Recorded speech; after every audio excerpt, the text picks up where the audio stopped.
له سږنیو حاصلاتو خوښ دی. د تېرو کلونو په پرتله یې حاصلات نږدې 2 برابره زیات شوي دي.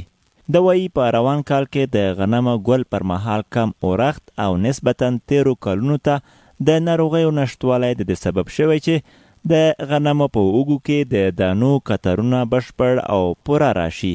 دا لامل شول چې حاصلاتو کې زیاتوالی رامنځته کړي.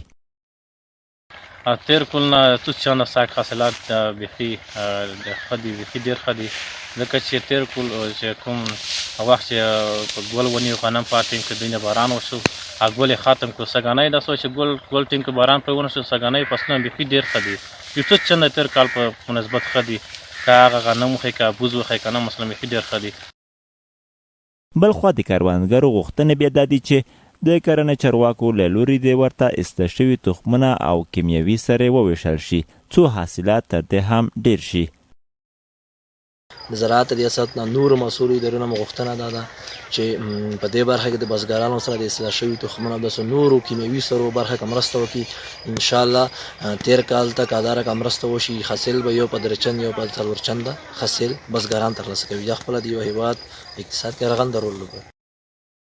هممهال د کرنې ریاست چارواکي بیا وایي امارت هڅه کوي چې بزګرانو ته تر اوسه خپله همکاري ورورسوي.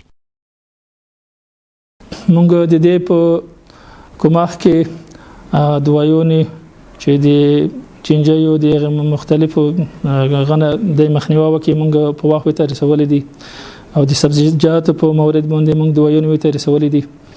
نو الحمدلله هغه په وجه ساګه الحمدلله فصلونه ډیر خو غنمو فصل خو سبزیجات خو آینده کې هم داسې یو پلان لرو د شولو د اصلاح شوو تخمونو او څمو ورکړی هم د توزیع شوی دی په ولسوالیو کې.